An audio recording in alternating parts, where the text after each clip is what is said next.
When I think about my childhood, almost every memory has Emily in it. We met when I was 5 and she was 6, on a warm summer afternoon when our moms both brought us to the community park. She was sitting alone on the swing, her hair tied in two messy braids, holding an ice cream cone that was melting faster than she could eat it. I remember walking up to her, shyly asking if she wanted to play tag.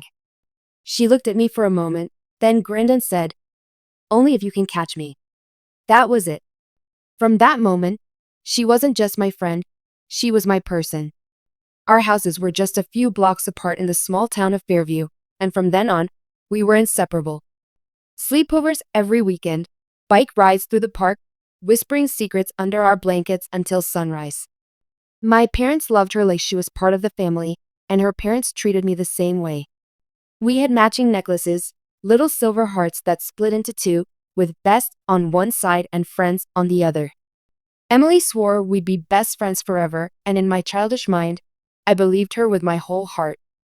But forever has a way of being shorter than you think. It started in 5th grade when Emily's dad got a job offer in another state. I remember the day she told me. We were sitting in my backyard under the big oak tree, the place we always went when we needed to talk about something important. She didn't even look at me at first. She just picked at the grass, her voice trembling as she said, "We're moving. In 2 weeks." My chest tightened, and the world felt like it tilted sideways. I tried to act strong, telling her it would be fine, that we'd write letters, call every weekend, and visit during holidays. But deep down, I was terrified. I didn't know how to be me without her. The day she left, I hugged her so tightly that my arms hurt. She whispered, "I'll always be like your sister. Nothing can change that." Then she climbed into the moving van, her hand pressed against the glass as they drove away. I stood in my driveway long after the van was gone, clutching my half of our necklace, not realizing that life was about to change more than I could imagine. At first, we kept our promise. She called me every week. We wrote letters with doodles in the margins and told each other about new friends, crushes, and school drama. But slowly, the calls got less frequent. The letters came late, then stopped altogether. By the time we were in high school, Emily was more of a memory than a presence in my life. Years passed. I made new friends, joined the yearbook committee, and started planning for college. But sometimes, late at night, I'd scroll through old photos of us on my phone, wondering if she ever thought about me the way I still thought about her. Then one Friday afternoon during my senior year, I was walking home from school when I heard someone call my name. I turned, and there she was, Emily. Only she wasn't the girl I remembered. She was taller, her hair longer, her clothes stylish in a way that made me instantly aware of my worn sneakers and thrift store jacket. She smiled, but it didn't quite reach her eyes. "Hey," she said like it hadn't been years since we'd spoken. We hugged, and for a moment, it felt like coming home. But then, as we caught up, I noticed little things. The way she avoided certain questions, how her gaze shifted when I mentioned my parents. I told myself I was imagining it. After all, this was Emily, my Emily. Over the next few weeks, she became a regular part of my life again. We hung out after school, went for coffee, and reminisced about the old days. But there was a wall between us that hadn't been there before. Something unspoken lingering in the air. I didn't know it then, but that wall was built on a secret, one she had been keeping for years. A secret that would rip apart everything I thought I knew about my family. And about her. At first, having Emily back in my life felt like a dream I'd once had but forgotten, now suddenly vivid again. She was still funny, still quick with comebacks, still the only person who knew the embarrassing story about me accidentally calling our 5th grade teacher mom in front of the whole class. But the longer we spent together, the more I noticed things that didn't add up. One afternoon, we were sitting in the corner booth of Baxter's Diner, the same place we used to go after soccer practice for milkshakes. She was stirring her coffee absent-mindedly, barely touching her fries. I asked, "So, how's your family? Your mom and dad must be happy to be back." She froze for half a second before replying, "Yeah, they're fine. Busy. You know how it is." She said it casually, but her tone was too quick, like she wanted to shut down the topic. I brushed it off, But it happened again a few days later. We were walking past the park, and I mentioned how my mom had been going through old photo albums, finding pictures of us from when we were little. Emily stopped in her tracks, her expression unreadable. Photo albums?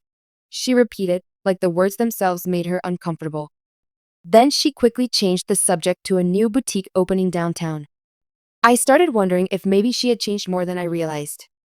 After all, people grow apart. But there was something deeper than just growing up. Something in the way she sometimes looked at me, like she was carrying a truth she couldn't bring herself to tell. The turning point came one Saturday when she invited me over to her house for the first time since she moved back. It wasn't the same place she'd lived in as a kid. Her parents had bought a smaller home on the edge of town. It felt empty. No family photos on the walls. No childhood mementos in the living room. Just neutral colored furniture and boxes stacked in the hallway. Her mom wasn't there, and when I asked where she was, Emily said, out running errands. But her voice was clipped, almost irritated. We sat in her room, bare walls, a simple bed, and a desk cluttered with papers. While she went to the kitchen to get drinks, I glanced at the desk and noticed an envelope sticking out from under a notebook. It had my last name on it. I didn't touch it, but my heart started pounding. Why would my name be on something in her room? When she came back, she saw where I was looking and quickly slid the envelope into a drawer, her smile tight. Old stuff. Nothing important, she said, but her eyes darted away from mine. After that, I couldn't stop noticing the inconsistencies. She seemed to know things about my family I'd never told her, like how my dad had once been laid off from his job, something I'd only found out recently from overhearing my parents late at night. She'd make small comments too, like, "Your mom always was good at keeping up appearances," in a tone that felt almost accusing. One evening, we were sitting in my room, scrolling through old photos on my laptop. I pulled up one from my 12th birthday party, the last one we celebrated together before she moved. In the picture, we were both grinning, holding slices of cake, my parents standing behind us. Emily stared at the screen for a long time before whispering, "I can't believe she was smiling that day." I frowned. "What do you mean?" She hesitated, her hand hovering over the trackpad as if she might close the photo. "Nothing." Forget I said anything. Then she laughed it off, but it wasn't a real laugh. That night, after she left, I couldn't sleep. My mind kept replaying every strange look, every awkward pause, every evasive answer. Something had happened in the years she was gone, something involving my parents, and she knew what it was. I told myself I'd ask her directly, that I deserved the truth. But deep down, I was afraid of what she might say. Because if Emily had been keeping something from me all these years, then maybe the girl I thought was my sister in everything wasn't the person I believed she was. And if that was true, then maybe my entire childhood had been built on a lie. For the next week, Emily seemed more distant, as if she could feel me pulling away. We still hung out, but there was a stiffness between us now, a layer of unspoken questions I couldn't bring myself to ask. Every time I thought I was close to blurting out, "What are you hiding from me?" I'd lose my nerve. It was a Wednesday afternoon when the next piece of the puzzle fell into place. I was at the library working on a history project when I heard someone say my name. I turned to see Mrs. Callahan, our old neighbor from years ago, the kind of woman who always seemed to know everyone's business. She smiled warmly, but then gave me a strange look. "I saw your little friend Emily the other day," she said. "I can't believe she's back in town after everything." "Everything?" I asked, my stomach tightening. Mrs. Callahan's smile faltered, like she'd said more than she meant to. "Oh, I just meant, after her family's sudden move back then. It was such a hard time for everyone, wasn't it?" I nodded slowly, but my mind was racing. What hard time was she talking about? My family hadn't gone through anything major that year, at least, nothing I'd been told about. That night, I couldn't stop thinking about it. My parents had always been vague about Emily's sudden move. Her dad got a new job, they'd said, end of story. But Mrs. Callahan's tone had hinted at something more. Something messy. The following Saturday, Emily and I decided to walk the old trail near the lake, the one we used to think was our secret hideaway. The autumn leaves crunched under our shoes as we walked in silence for a while. Then, without looking at me, Emily said, "Do you ever wish you could go back in time and change something?" The question caught me off guard. Sure, I think everyone does. Why? She kicked at a rock on the path. Because sometimes, not changing things is worse than making them worse. She laughed dryly.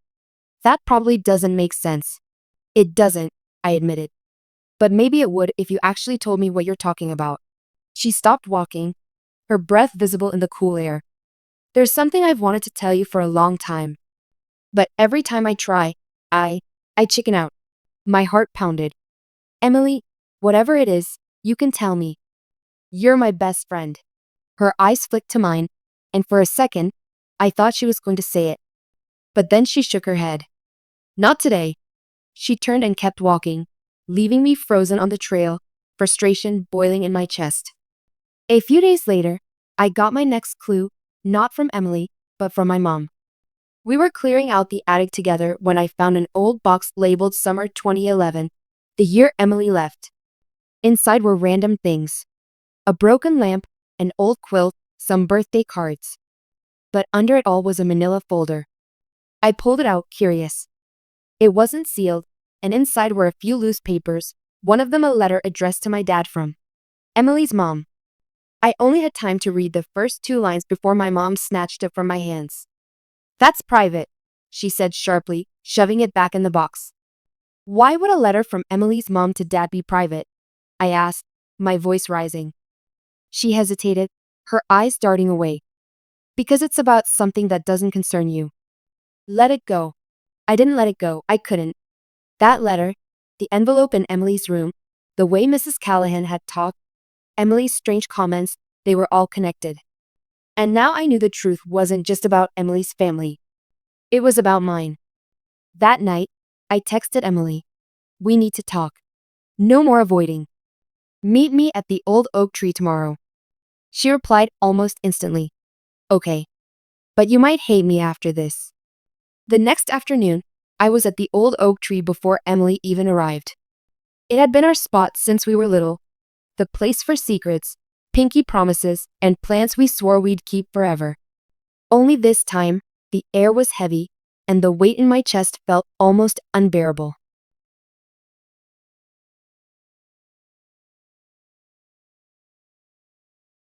When Emily finally walked up the hill, her hands were shoved deep in her jacket pockets, her hair messy like she hadn't slept. She didn't say hello. She just leaned against the tree trunk and stared at the ground. You said I might hate you after this. I began, my voice trembling.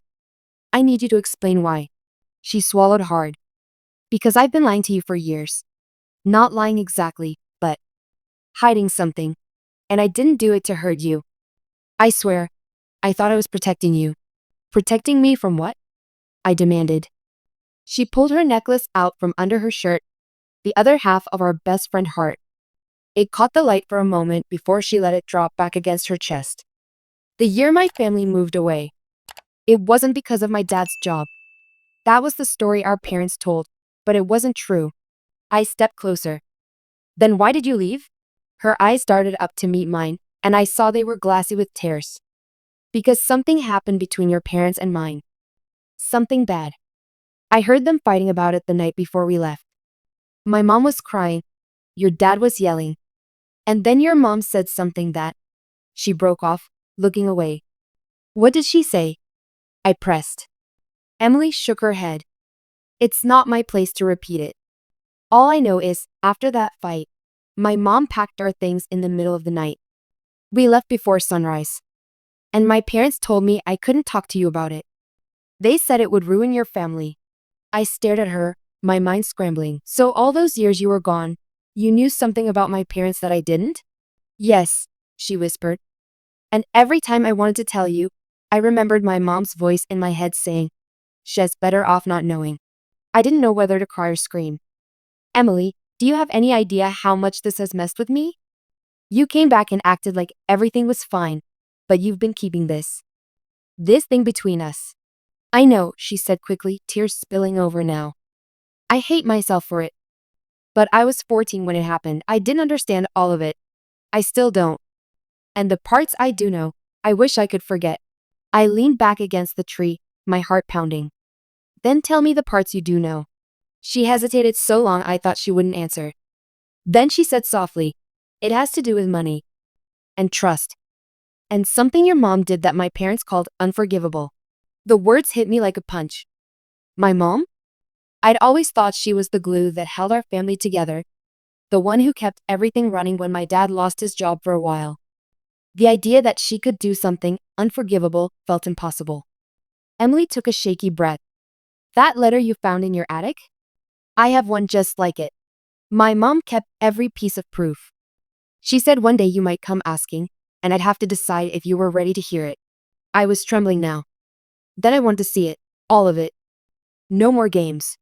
She nodded slowly. Okay, but not here. Come to my house tomorrow. I'll show you everything. I thought the hardest part was over, that finally, after all these years, I'd get the truth. But I didn't know that tomorrow's conversation wouldn't just change how I saw Emily or my parents. It would change how I saw myself. The next day, I barely made it through my classes. Every minute felt stretched thin, every second buzzing with the knowledge that by tonight, I might know the secret Emily had been holding for years. When the final bell rang, I walked straight to her house. The air was heavy, the sky an unbroken gray. Emily let me in without a word, leading me to her room. On her desk was a small wooden box, worn smooth with age. She sat down and opened it slowly, like it was something fragile. Inside were stacks of folded papers, a few old photographs, and 2 envelopes that looked almost identical to the one I'd seen in my attic. This, she said, holding one up, is the letter my mom wrote your dad the week we left. The other is the one your mom wrote back. You need to read them in order. My hands shook as I took the first envelope and slid the paper out. The letter was dated July 17, 2011, 3 days before Emily left. Dear Mark, I've tried to be patient, but I can't keep quiet anymore. You and Lisa promised us you'd pay back the money by May. It's now July, and not only have we not seen a cent, but I've also found out you used it for something entirely different than what you told us. We trusted you. Our kids grew up together. How could you let this happen? If you don't return the full amount immediately, we'll have no choice but to take legal action. This isn't just about money, it's about betrayal. Karen. I stared at the words until they blurred. My parents had borrowed money from Emily's parents? And lied about what it was for? My voice cracked. What? What did they use it for? Emily pushed the second letter toward me. Read this. I opened the envelope and unfolded the paper, my stomach twisting. Karen, I understand you're upset, but you have to believe me when I say we had no choice. We didn't use the money for the business repairs like we said because Lisa found out about the hospital bill. If we didn't pay it immediately, they were going to, well, it doesn't matter now. We did what we had to do to protect our family. I'm sorry for lying, but I can't undo it. Please don't tell Sarah. She'll never look at us the same way again. Mark, I felt like the floor had dropped out from under me. Hospital bill? What hospital bill? Emily hesitated. That's the part I didn't want to tell you, my mom said. The bill was for someone your parents were paying for in secret. Not you. Not your brother. Someone else. A woman. The words slammed into me like a physical blow. Are you saying my dad? I'm not saying anything. Emily cut in quickly. I don't know for sure. But that's what my mom believed. She thought your dad was having an affair and your mom found out. She confronted him, and instead of blowing it up, she paid the hospital bills to keep it quiet with the money they borrowed from my parents. I sat back, my mind spinning. All those years I thought my parents were perfect together, the glue that held our family tight. Now I was imagining whispered arguments, hidden debts, lies wrapped around more lies. That's why we left, Emily continued. My parents were furious. They said they couldn't trust your family anymore, and they didn't want me around while things were messy. They thought it would blow up into something public, but it never did. Your parents must have patched things up, or buried it deep enough that no one ever knew. I didn't realize I was crying until Emily handed me a tissue. So all these years, I whispered, you've been carrying this? Watching me talk about how amazing my parents are, and you knew. You knew something like this? She nodded, her eyes shining with guilt. I wanted to tell you 100 times, but I didn't want to ruin your childhood the way mine got ruined. I stood, pacing her small room. Emily, you didn't ruin anything. They did. They built my whole life on a lie. And you were the only one who knew the truth. I'm sorry, she said, her voice breaking. I thought I was doing the right thing. I didn't know what to say. Part of me wanted to hug her for protecting me. Another part wanted to scream for keeping it from me. But most of all, I felt this aching emptiness. The kind that comes when you realize the people you trusted most were never who you thought they were. When I finally left her house, the sky had opened up into a slow drizzle. I walked home in the rain, gripping the letters in my hand. I didn't know what I was going to say to my parents, or if I could even look at them the same way. All I knew was that my childhood, every memory with Emily, every holiday with my parents, every moment I thought was safe and true, now had cracks running through it. And no matter how much I wished I could, I would never see any of it the same way again. That night, the rain didn't stop. It tapped against my bedroom window like a clock ticking down to a moment I wasn't ready for.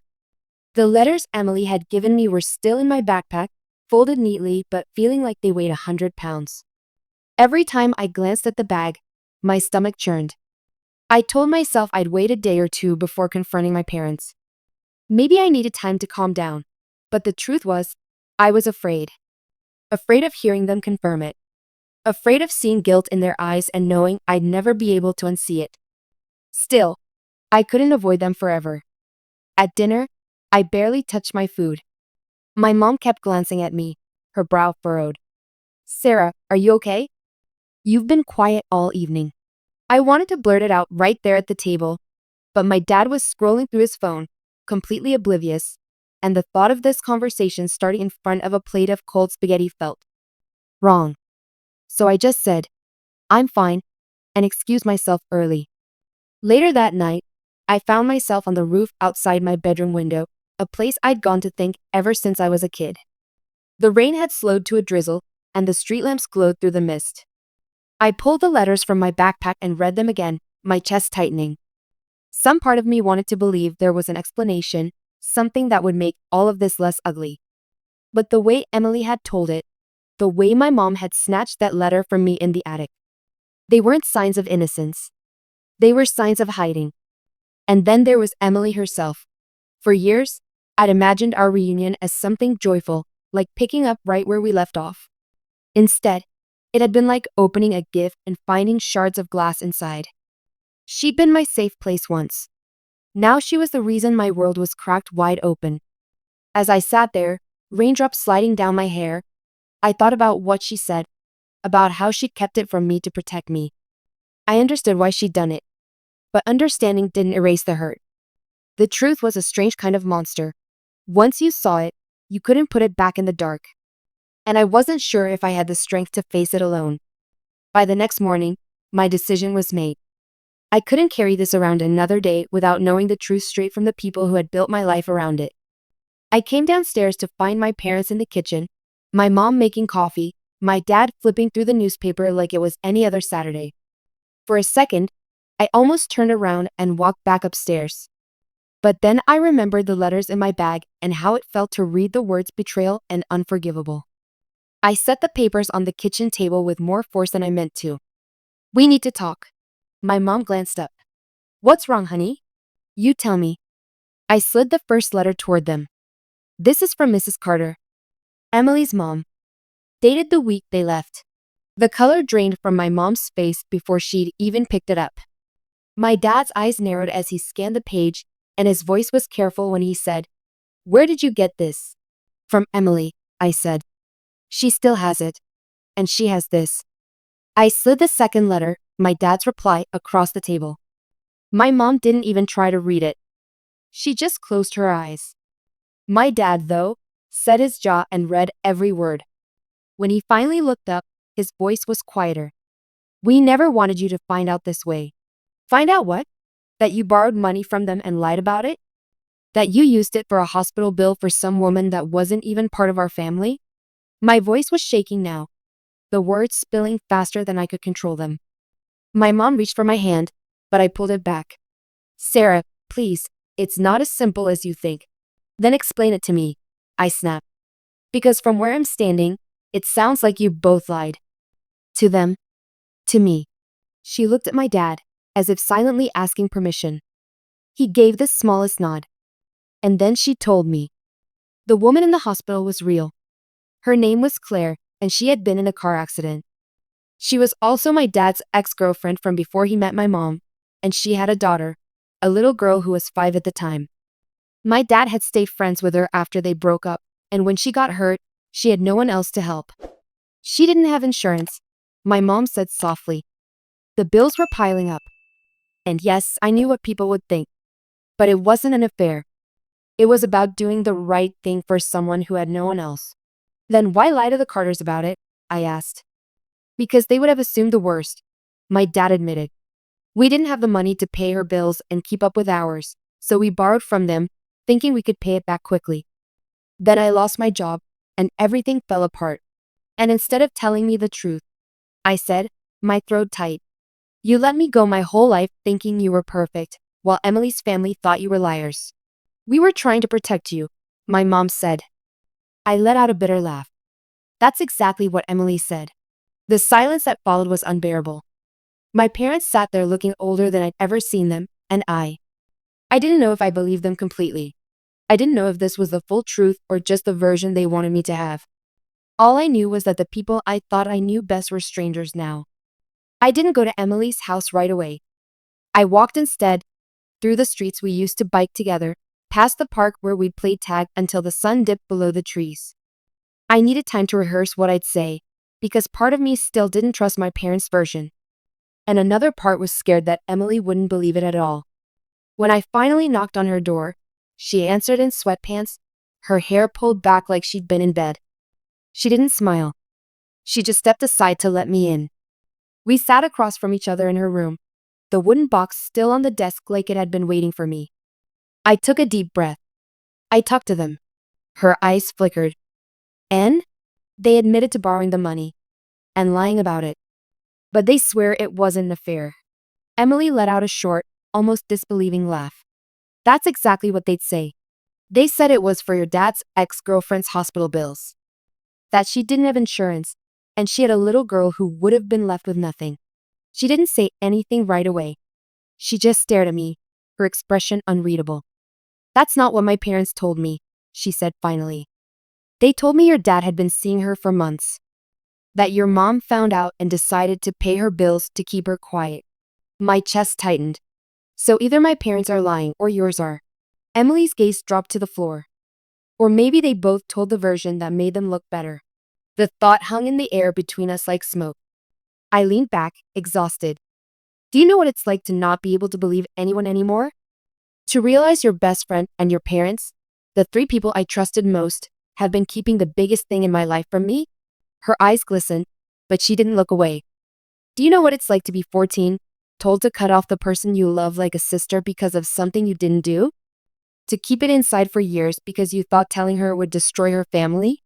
I swallowed hard. So where does that leave us now? She hesitated before answering. That's up to you. It should have been an easy decision. I should have either forgiven her or walked away for good. But nothing about this felt simple. She had lied, or at least, she hadn't told the truth when she could have. But she'd also been a kid, caught in something she didn't create. When I left her house that day, we didn't hug. We didn't promise to text later.